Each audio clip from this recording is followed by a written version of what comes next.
Welcome back to Red Wolf Roundtable, guys. We got an exciting episode for you today. I'm Tristan Harlan here. To my right is my good friend, my good compadre, the Juice Box, Cooper Melder. Cooper, how you doing today, brother? I'm doing good. How are you doing? I'm doing great. You know, it was an exciting weekend for Arkansas State athletics. Yes, it was. It was a very exciting win for Arkansas State against Southern Miss in the conference opener. We're going to talk about that a little bit later on. But Cooper, real quick, before we send it to the news desk, how was your weekend? Oh, it was a great weekend. I mean, A-State football won. I mean, how could it get any better? Right. Well, Cooper, I think it's about time because we got a special return today. We do. We do. So we're going to go ahead and send it to everybody's favorite news desk correspondents, James Lowry, Hannah Hatfield. Hannah, take it. Hey, everybody. I got my homegirl back, y'all. How are you? All right, so let's jump into some football on the not American, some soccer. So in their conference opener, the Red Wolves lost to the James Madison Dukes. The score of that match was 2-0. On Thursday, they took on the Texas State Bobcats. That match remained scoreless throughout and finished as a tie. There were no goals scored. On Sunday, the Red Wolves faced Southern Mississippi. They lost in a 2-1 deficit, dropping the Red Wolves to a record of 2-5-1. A-State continues league play Sunday, October 1st at Coastal Carolina. Kickoff is scheduled for noon on ESPN+. So, Hannah, we're 2-5-2 actually overall record, 0-1-1 in conference. How are you feeling about this soccer team like now? Because it's not looking too well as it was earlier in the season. Yeah, that's for sure. I was really excited to speak in the beginning of this semester, and just like coming off of last week, I feel like we just need to like brush it off, go into this week with an open mind and just like kind of restart, refresh, and definitely like go in ready to work because we have a lot to get done and it shows. So, you know, I'm really hoping that they're going to push for more wins throughout the season, but I don't know. It's not a good look right now. Yeah, Deshane just went down as well in the match versus Southern Mississippi. So hopefully we get back on track. But it just almost seems, it almost seems just like, you know, they don't know like who they want where. They're still kind of just filling out players in positions and stuff, you know, changing them out a lot. Like I know like the goalies changed a lot. I think we're still trying to figure out like who we want and where we want them and when we want them there. So exactly. I think we're still trying to figure out our play and stuff like that. So yes, I definitely hope we figure it out soon. But we're going to jump into the other grass sport, golf. So on September 11th through the 12th, A-State women's golf competed at the University of Cincinnati in the Jennifer Duke Invitational. On the 11th, the team finished 6th out of the 11 teams. On the 12th, the team moved up one spot as they finished 5th out of 11 teams. The Red Wolves are currently in action as they are competing in the Golf Week Red Sky Classic in Valley, Colorado. Swinging to the other side of the grass, the A-State men's golf team also competed at the University of Cincinnati in the Bearcat Invitational. The team finished 14th out of 17 teams that competed. They will return to action on October 2nd through the 3rd as they compete in the Bubba Barnett Intercollegiate. So Hannah, we're talking about golf here. How do you think that the ladies are doing pretty well, finishing 5th and 6th and their first, tournament on the season? So how do you think they're looking? It looks like they're looking pretty good. 5 out of 11, is that what you said? Mm-hmm. I feel like that's okay. We do want to push for more.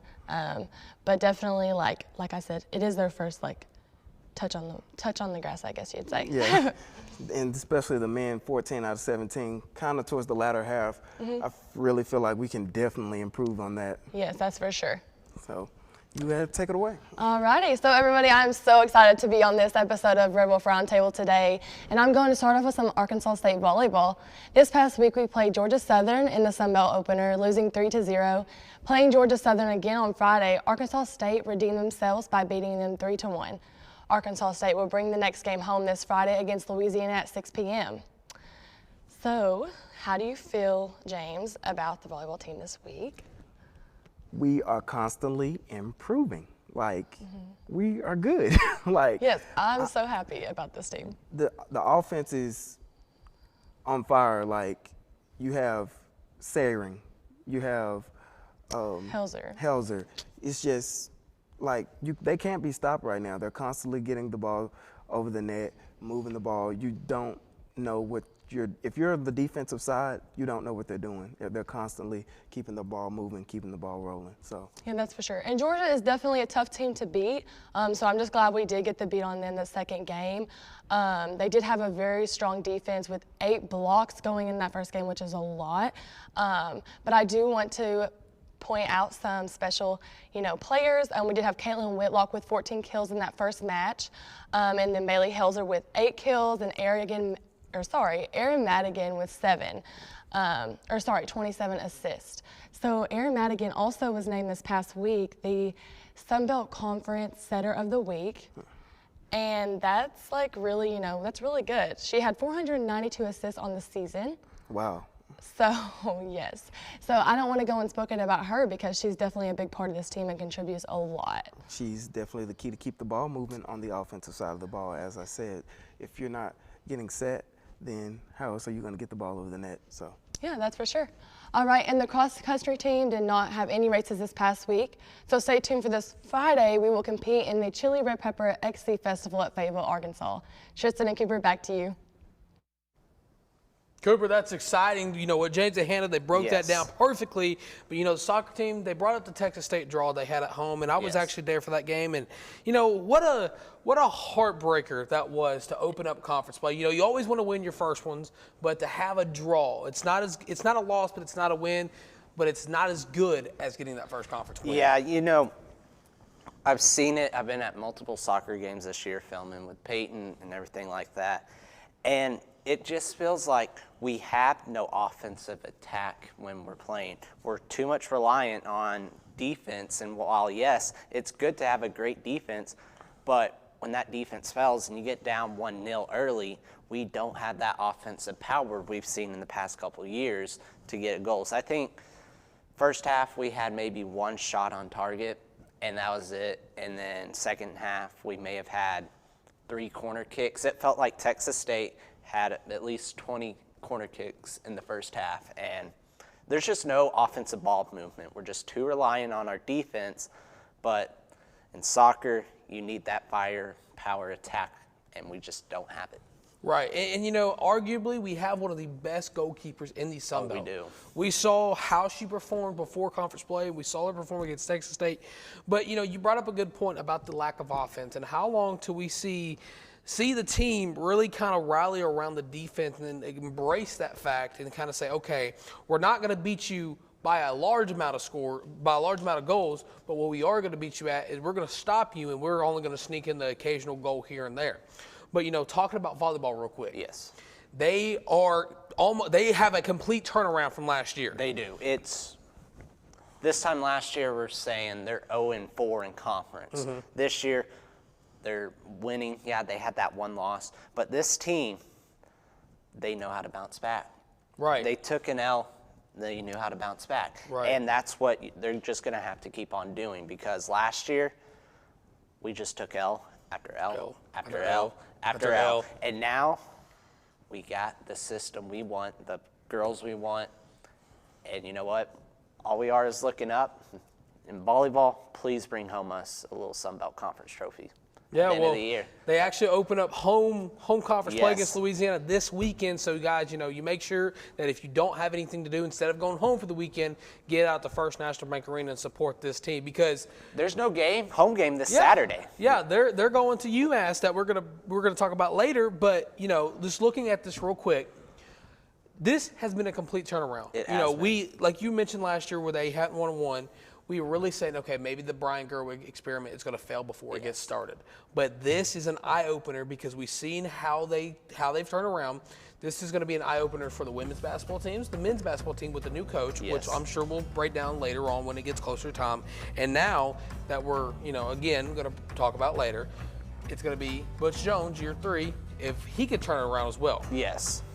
But Cooper, it's been an exciting first segment. When we come back, guys, we're going to talk about the Southern Miss game, so stick around for that. You guys are watching Wolf Roundtable here on ASU-TV.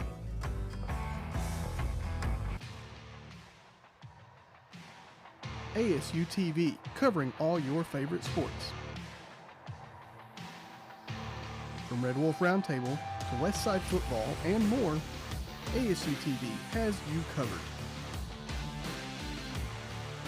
Tune in now to ASU-TV for news and coverage on these sports and more.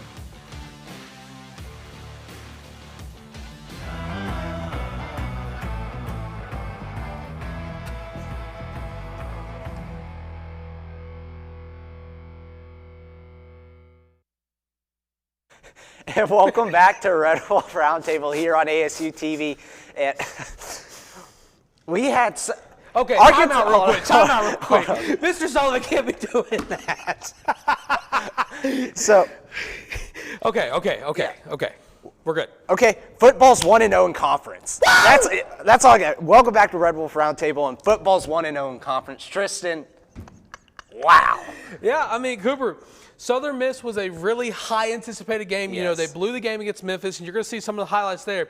You know, the main man, Jeff Foreman, beautiful catch. Got his first touchdown reception of the year. But Cooper, looking at this Southern Miss game, how exciting was it to see Jalen Rayner in conference action? Oh, it was beautiful. You know, I was on the field at the game, and the crowd was electrifying. I mean, the crowd was in the game, and when we had that score at the end, the dagger with Jalen Rayner, I had chills, literal goosebumps on my arm from the crowd and the whole experience. And what's funny about the game is we tried to rush the field. We did. We tried to. Todd Shields apparently said he was all go for it, but the security on the sideline said no, and I understand now why they said no, because a little chirping started happening when our team came over to sing the fight song and Southern Miss was still down on the field. Yeah, I heard about that. I was in the control room, so I didn't necessarily saw what happened, but I did see videos after the fact. But look at this great highlight right here. Look at this great This is run. the dagger. This was the moment in time where everybody realized Jalen Rayner was him. It was the moment A-State fans looked at the score and said, oh my gosh, we're going to be 1-0 in conference. And Supermaned his way into the end zone. Hey, Cooper, that was a nice shot. Who got that shot? I believe it was me, but you know what? Jalen Rayner was a dog. 233 passing yards. Right. Well, you're seeing the stats on your screen now. We didn't necessarily have a lot of rushing yards when we're getting there, but the fact of the matter is that we actually were able to get an interception in a conference game, and that was exciting for the first time in a long time. Arkansas State seemed like they were able to run an offense that they were excited and confident in. Now, Cooper, looking at this win, we do have a little bit of research. Yes. That we have that is included with this. Dominic Savada. Oh, the guy that started the year off, 0 for 2? Mm-hmm. Dominic Zavada, the man, the myth, the legend, special teams player of the week, back at it, and his conference is soaring sky high right now. Back like he never left, Dominic Savada was able to come in, do what he wanted to do on the special teams unit, and now you got to think, okay, he was shaking, shake it off. We're going to shake it off. He's shaken off the slow start that he had against Oklahoma, and now he's rebounded. Because, let's look at it. Butch Jones said this in his press conference today, that he's only an 18-year-old kid. Yeah. He's younger than both of us, which, by the way, if you guys didn't know, Sunday I will be 21. Monday he will be 21. Oh. Now you know.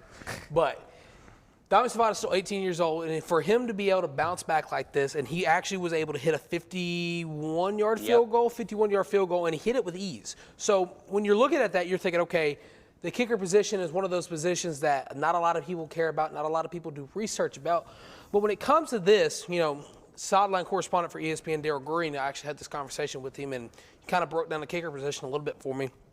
When it comes to kicking, if you don't step right with your hips open, you're going to miss everything. It doesn't matter if you're Adam Vinatieri. It doesn't matter who you are. You are going to miss that kick. So for Dominic Savada to research what he did against Oklahoma and watch that film and watch what he did against Memphis and turn his season around to be very efficient like he has so far, that's all you need to know and all you need to hear to understand why he was elected Sun Belt Conference Special Teams Player of the Week.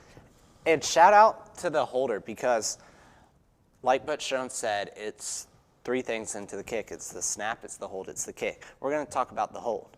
If the hold is wrong and the laces are facing towards the kicker that he's kicking on, you've seen plenty of easy missed field goals. Look at it. Blair Walsh, Vikings, Seahawks had a chip shot to win and send them on to the next round of the playoffs. If you look back at it, the laces were faces towards him, and he shanked it wide left. So shout out to the holder. And also, this is the first time Arkansas State has started 1-0 in conference since 2019. You know what's happened since 2019? A whole pandemic. COVID-19 has happened since the last time we started 1-0 in conference. And right now, us Red Wolves, we're flying high. We're feeling really good.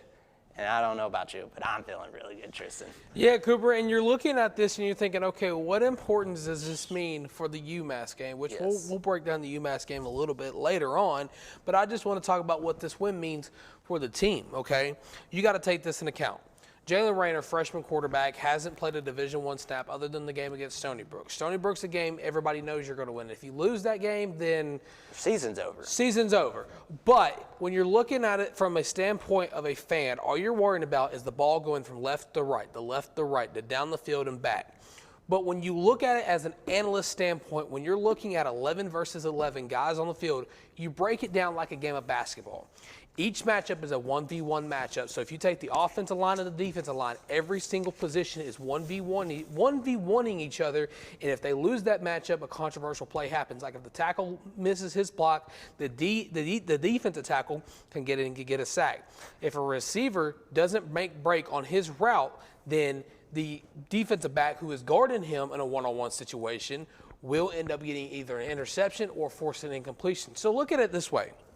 When the next time you watch a football game, do not watch it for the sake of balls going left to right, up and down the field, who's going to get into the end zone. Watch it as a basketball game. Watch it as 1v1 to 11, okay? 11v11, yes, but it's broken down to individual 1v1 matchups.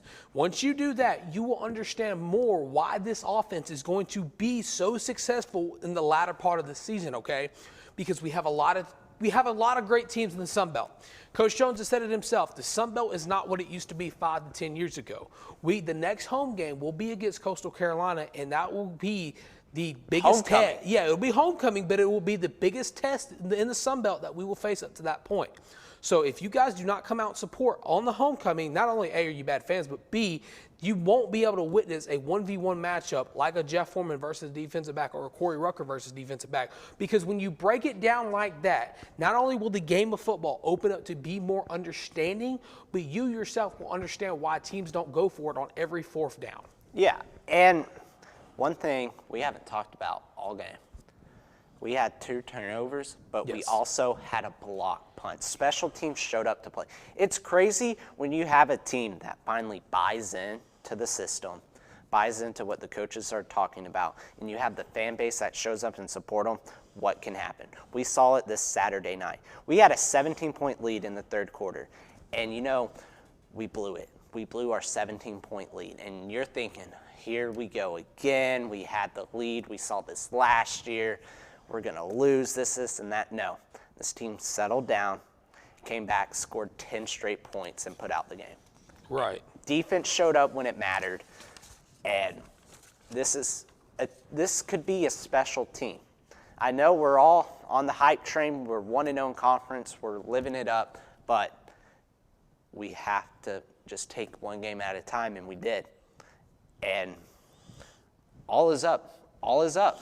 Right, and it comes to a point here, and not only did Coach Jones said this, but Jeff Foreman has also said this to me as well, and I like the saying, the praising and criticizing are the same thing. Mm-hmm. They criticize you when you lose, they criticize you when you win. They praise you when you lose, they praise you when you win.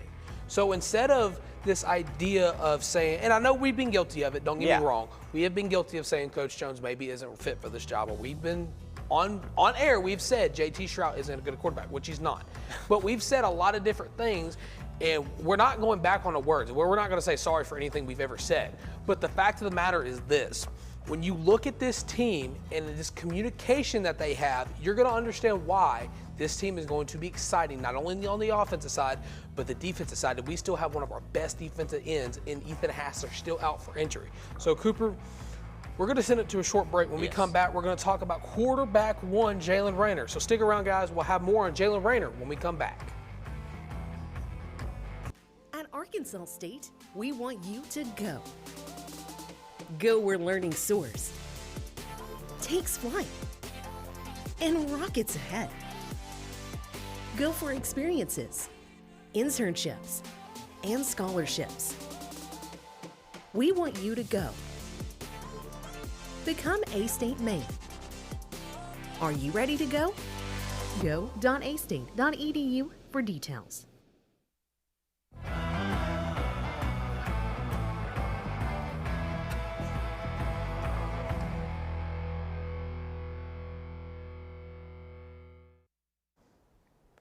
And welcome back to Red Wolf Roundtable here on ASU-TV. And like Tristan said before we went to break, QB number 1, Jalen the Dog Rayner.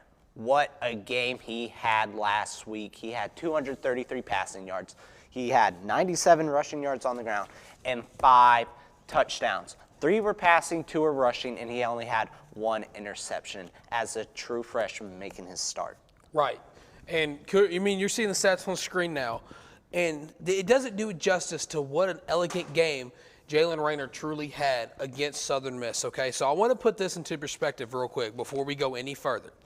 There has been roughly 4 or 5 different starting quarterbacks as true freshmen for Arkansas State in the history of the program. You got guys like Elliott Jacobs, Josh Driscoll, Cleo Lemon, Brent Pettis, and Johnny Covington.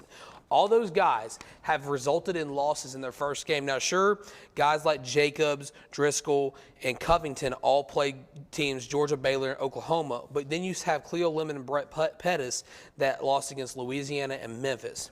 So you're thinking, okay, Tristan, you brought me a good amount of stats, but what does this have to do with Jalen Rayner?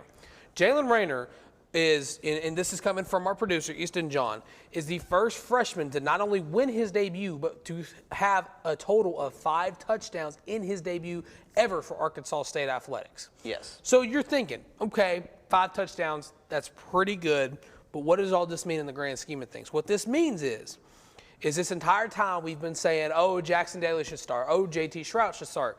We've really forgotten about what we've come from last year with James Blackman. Last year we were talking about, when's James Blackman going to run the ball? When's James Blackman going to do that? Now we have a dual threat quarterback that can throw the ball and that can run the ball.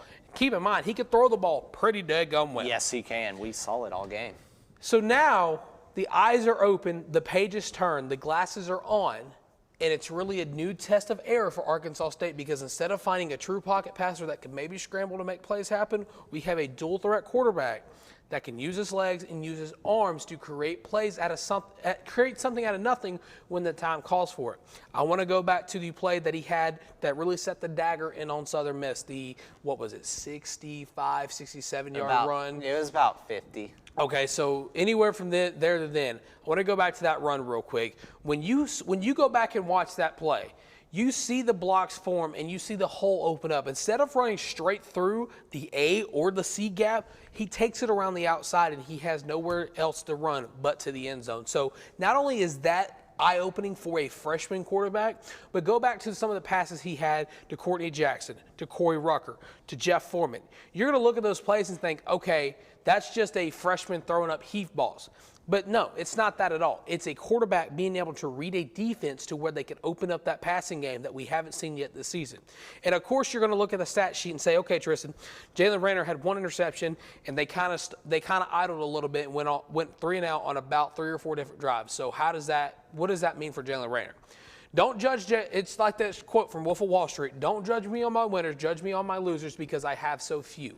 Look at what Jalen Rayner did when he had that turnover, and B, those stalled out drives. He came back, kept his helmet on, kept his chin up, and he was still able to produce a little bit of yards to either set up a field goal or set up an individual touchdown or even set up a 4th down to where our punting unit was able to put Southern Miss back in their own field position, which in turn led our defense to be able to stop them on 3rd down. Yeah, and speaking of Jalen Rayner, with his dominant performance this week, he has been nominated for some awards. He won an award. He won the Manning Award Stars of the Week, 1 of 8. He's the first quarterback in A-State history since 2020. See, that was bad wording, but first quarterback since 2020 who was Lane Hatcher to be nominated for that award. And you may be wondering, Why don't you have a fancy graphic of it? Well, when you look at that graphic produced by the Sugar Bowl, it put Jaquez Cross on that graphic. They need to fix that.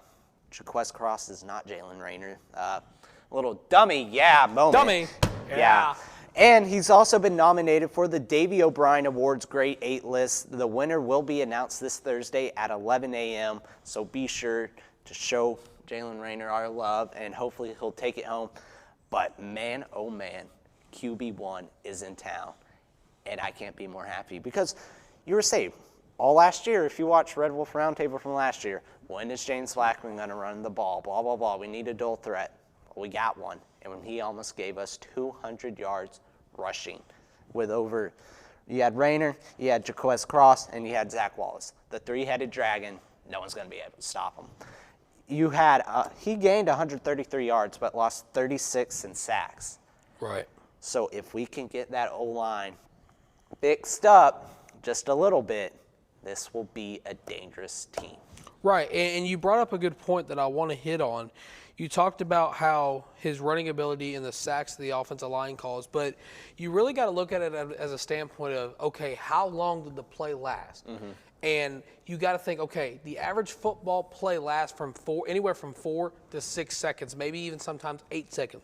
But how many times of those sacks, okay, were either coverage sacks or was because the play was stalled out to a point where he didn't have anywhere to do it. Mm-hmm. He didn't have anywhere to make a play out of anything. So going back to what I said previously, Jalen Rayner was able to do something that an Arkansas State quarterback really hasn't done a lot in the past couple years since we've been covering the Red Wolves, and that was throw the ball away. J.T. Stroud against Oklahoma, he had pressure coming. What did he do? He threw it in double coverage, or he threw it to a receiver that ended up dropping the ball. Look at what Jackson Daly did against Stony Brook. He ended up trying to throw it deep, and he underthrew his receiver, or he just took a sack and it was a 4th down and long, or it was the 3rd down and long, or it was a 2nd down and 36, whatever. But if you go back and watch Jalen Rayner's progressions and how he conducted the offense, on how he really took leadership and ownership of that position, you saw Jalen Rayner as a freshman, nonetheless, not a redshirt freshman, a true freshman, being able to make plays, not like a professional would, but like a Power 5 school quarterback would, like a Justin Fields would when he was at Ohio State, like not like a Joe Burrow, but you know what I mean. Yeah. Not even like a KJ Jefferson, because KJ usually he likes to run a little bit more than Rayner does. But if you go back and you watch the progression, you truly break down the game against Southern Miss, you're going to see Jalen Rayner make some of the most highest IQ plays a quarterback has made it as an Arkansas State Red Wolf in almost 3 years. Yes, and it just comes down to it. With this win, how much does the team buy back into what Butch Jones has to say? You can say the team's always bought into the head coaches. Their head coach, ride or die. We all know what happens. Your coaches, you go 5-20 in your last 2 years. It's not that great of a look. You get mad, you get frustrated. But not only does it buy the team back in, does the fan base finally start showing up. Right. Because we had that win against Stony Brook, and we finally had a crowd that stayed the entire game this past week. And with that being said, can Butch Jones get, after all that's happened, can he win the team back? Can he win the fan base back? Because if he does, we could see the vault, as they want to call it, everyone get their keys out on 3rd down, start jingling them. We might be seeing something special finally happen here at Arkansas State. Right, and you brought up a good point about Butch Jones, kind of everybody buying back into the program. And, you know, I get he hasn't won more than 5 games in his tenure here at Arkansas State, but last year's last year. Once the season's over, you can't do anything about it anymore, so just focus on the next season, because football really is a year-round sport. Yes. You have your spring training, you have a lot of things that go into it. But the thing I want to mention is, and you kind of brought it up, and I want to tell the exact number according to our statistics from the SIDs. The attendance for this game was at 16,601, and you stated that they stayed the entire time because she was actually on the field. But there's a point in the game that if anybody has ESPN Plus, I want you to go back and watch, and I want you to listen. Watch, but I want you to also listen. At one point of the game, there was a turning moment where Arkansas State took hold of the possession of the full game, and they weren't going to give it up anytime soon. And instead of everybody getting rowdy and screaming, you heard one side go, "Arkansas State!" Red Wolves. Arkansas State. Red Wolves. You have that and you make a dynamic college football venue, then you're going to have a lot of people coming to Jonesboro to watch football games. But Cooper, You want tradition, there's your tradition. exactly. But Cooper, we're going to take a little time out here. We're going to take a media timeout, and when we come back, we're going to talk about the UMass game a little bit more and go into depth on why the Red Wolves are going to win against UMass. Stick around, guys.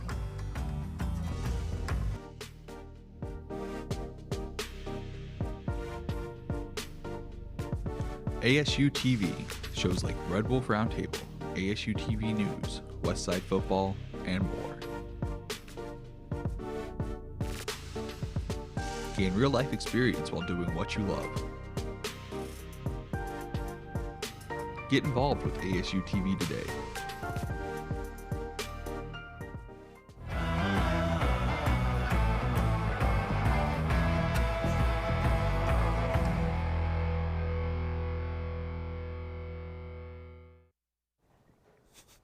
Welcome back to Red Wolf Roundtable, and guys, now it's time to talk about the University of Massachusetts game against the Red Wolves and why the Red Wolves look to be the better team despite the Vegas odds and who's going to be the favorite. So Cooper, looking at this game from the standpoint of an analyst, what do you see in the pregame stats that you like and what you don't like? Oh, what I like is we're averaging more than 1.5 points per game. I probably said that last week, but I got to say it again. We're slowly coming.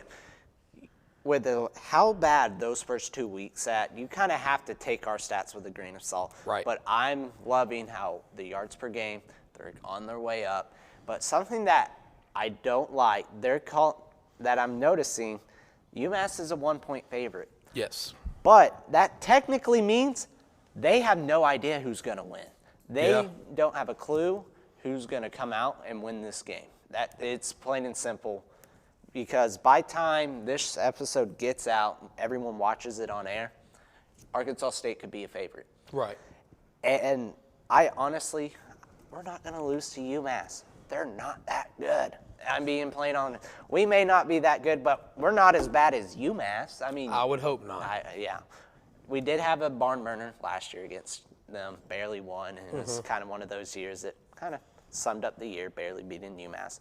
But this year, I'm calling for a blowout. That's plain and simple. I'm calling for a blowout. Jalen Rayner, Heisman moment, Sunbelt Heisman Player of the winner. year, Player of the Year moment. But at the end of the day, it's UMass. We gonna win.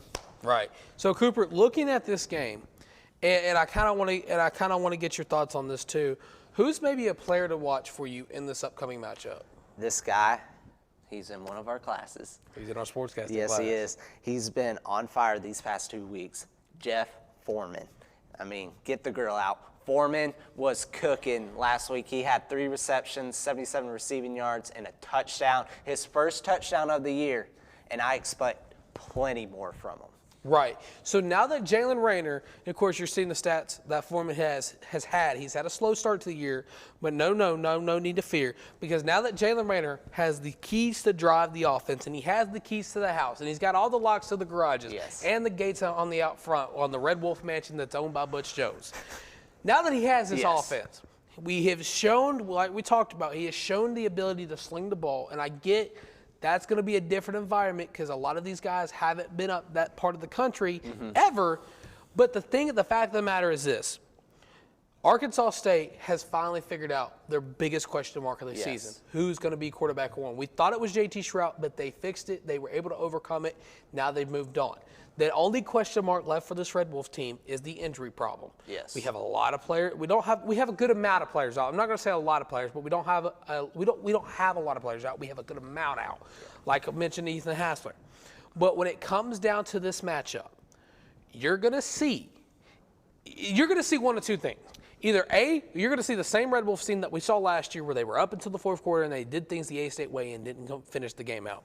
Or you're going to see a completely, and I mean completely, renovated team under Butch Jones, and it's going to be the Arkansas State Red Wolves that everybody thought this team was going to be after week 1 because we all knew we were going to lose to Oklahoma. So the fact of the matter is this, before we talk about the rest of the games on the schedule, the fact of the matter is this. You tune in, if you see something that you don't like, for the love of God, stay off Twitter. I'm bad about it too. Don't get me wrong. After the Memphis game, I was quoted to say I hate it here. But now that we have this team and we have this offense, not only are we going to have a good game, but we're going to have a great game. Yes. We may have a little bit of hiccups here and there, but that's expected because technically it is still a new offense. But looking at the rest of this game for the schedule, Cooper, we have Troy on the 7th of October. We have Coastal Carolina homecoming on the 21st. ULM, who you love the most, on the 28th. Our little brother. We have the University of Louisiana at Lafayette on November 4th. We have on a November 11th game, we have the University of Southern Alabama. On November 18th, we have everybody's favorite Texas State Bobcats. And on the November 25th game, the last game of the season, we have, all the way in West Virginia, we are Marshall. We have the Marshall Herd. Hopefully Yes. Randy Moss is there. Oh, that would be crazy. Maybe we can ask him some questions. Be like, hey, so what can we do to be like you? And he'd be like, get 6'4" and be an NFL star. But against UMass, if we need to have one more hiccup game, a terrible game, make it the UMass game. And you might be wondering why. It's not a conference game. We're not going to the college football playoffs right now. Right now, we're just winning to just make our record look better. But if we can have one more bad game, please make it the UMass game. If you're going to lose, just lose to UMass, then win out. Because we have a tough schedule coming up. And at Troy versus Coastal Carolina, when we come back after UMass, you have no room for mistakes. You have no room at all because Troy, they will capitalize off of your mistakes. Coastal Carolina, they will capitalize off of your mistakes. If you remember, 2 years ago when Coastal Carolina came in here for Thursday Night Football, they took a 99-yard tight end quick pass to the house because of a blown coverage. You can't have that happen. Coastal is always going to be at the top of the Sun Belt. They're always going to give you a run for your money. And that's a team you can't have a hiccup to.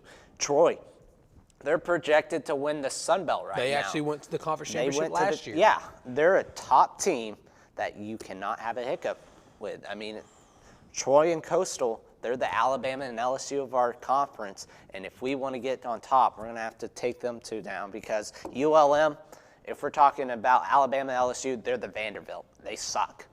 I mean, ULM, they're our little brother. They haven't beat us in like 20 years. They beat us once in 2000, I think. ULM, you know what? It don't matter. When we get to the ULM week, it's going to be a good week. It's going to be a good week. And then after that, you had the Lafayette game, which has been very known to cause trouble for the Arkansas State Red Wolves. But this year, I think it's a very winnable game.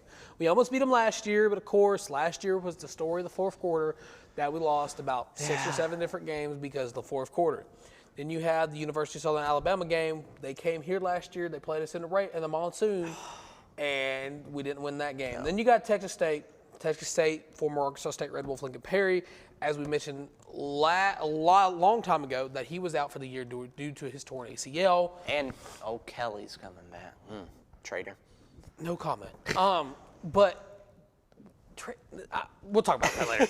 But the thing is this schedule, looking at this schedule real quick, before we send it back to James and Hannah to get their prediction on this game, you're looking at it. Troy, probably going to be an L. So that's what? 2-1 in conference. Yeah, so we'll say 1-1 in conference. Coastal Carolina, that's a toss-up game as well. We could very well win that, so we're going to go ahead and give that to us. We're going to go ahead 2-1.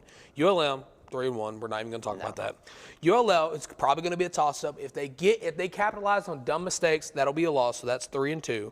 USA. I think we can win that. We'll still win on the road. We'll still win on the road. So we're at 4-2. Texas State 5-2, and at Marshall. 5-3 most. Marshall's likely. a good team, so we're going to go 5-3. So we have the ability to go 5-3 in conference. I don't know what the rest of the conference is going to look like because I don't get paid to talk about them. I get paid to talk about the Red Wolves, and that's all I care about. So looking at this 5-3, we're gonna have a bowl season. If that's the case, we would have a bowl season because we're already at 2 wins, and 5 plus 2. If you do the math correct and you carry the 1, that's what, 7? Yes. Okay, I'm glad I got that right. But the fact of the matter is this: Arkansas State has the ability to do something that they haven't done since 2019. And that's go to a bowl game. Yeah. They have the ability to do something they haven't done. When's the last time we went to the Sun Belt Conference Championship? Was it 2019? Last time we won it was 2016. Okay, so we'll say 2016. We have something to do. We have the chance to do something we haven't done since 2016, and that's win the Sun Belt Conference. If this prediction is right, 5-3, we get a couple more teams to lose. We get a couple more teams to upset. We could possibly sneak into the Sun Belt Conference Championship, and we sneak that one. We'll probably won't be the hosting team then. We can sneak that one out. We get to a decent bowl. Who knows what year 3 for Butch Jones is going to bring. It's all up in the air, and you're speaking of predictions. I said blowout win. I'm coming in strong. I got 45-17 A-State. 45-17 A-State? Yes. Okay. I'm going to go, and I usually don't give my prediction, but I'm going to give it this time. I'm going to go with a solid 52-7. Okay. Arkansas State. Wow. I'm going to say Arkansas State is going to have a tremendous game. Tremendous. Your favorite word. Yes. Tremendous. Everybody that watches the Panther Forum would get that reference. But I think it's going to be a great game for Arkansas State. I think we're going to see a lot of, not only a blowout, but I think we're going to see the coming of age party for the Jeff Foreman, Corey Rucker, and Courtney Jackson receiver trio that we've been waiting for. Okay. Corey, all you guys, we've been waiting. So Yes. if you could just hurry it up, it would be nice. No hate. You know, you guys know I love you. You're my friends. You know I got you. But Cooper, real quick, before we send it to James and Hannah, is there anything else about this game the fans should know? It will be at 2:30, Okay. ESPN Plus, or the Socials hosting the event. Get there, support your Red Wolves, and get your Wolves up. Okay. You want to go to the social for that game? Might have to. We A may little have to. bowling. A little bowling. A little ball, little Yeah. gabagoo, little gabagoo. But guys, we're gonna go ahead and send it to James and Hannah. James, I want to know what you think about this game, and I want to know your score prediction. Well, I'm giving the A-State Red Wolves a win. There we go. Can I come rub it? Can I come Do rub we the need head? to rub the bald head? Rub the bald head. It's continuing to work. We are 2-2 on the season. Yeah. Oh my gosh. Yeah, come rub it, guys. Yeah. That's awful. Yes, we are 2-2, 1-0 in conference, Hannah. I'm so excited. Like, they have really turned this season around like we expected. Like, it's unbelievable. Like, I know. I'm yeah. excited. I really took a chance watching the game at work, but I'm glad I did because y'all got the win. I have a score prediction of 42-17 as well. I literally had that in my head before Cooper said it, so I don't know what's going on. Maybe that's the score that's going to happen. So I'm just saying, I think that we're going to have a dub this weekend. Yeah, well, I'm giving us we scored a high this week. I'm giving us another high-scoring game. I'm going along with Tristan. I'm giving us a 50-20 win. Oh. 50-20. We got 250 bombs Okay. and 45 bombs over here. Yeah. We're putting up some points this week. I'm just being a little predictable because, or what's that called? I'm just being a little bit. You're being conservative? Yes, that's the word. Because I just know that I feel like we're really excited, and our football team's kind of those ones that like gets really excited, and then they kind of like go a little slower the next week. Don't do that. I'm looking at you guys. Don't do that. Because Real we need quick, to who do win. you guys think is going to be the star player for the Red Bulls? Real quick. Rainer. Definitely, yes. James. Rainer.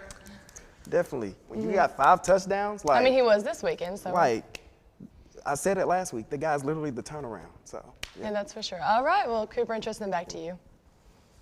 Well, Cooper, it's been a fun episode. It has been. Hopefully we're gonna have these score predictions right, guys. I got Yes. them. I got them wrote down. So we're gonna have. Well, I know you can't see because it's not focusing, but we gotta run it down.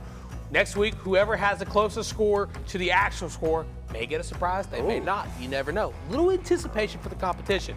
But guys, hope you enjoyed this week's episode of Red Wolf Roundtable. We will see you guys next Tuesday. Peace out. Girl Scout.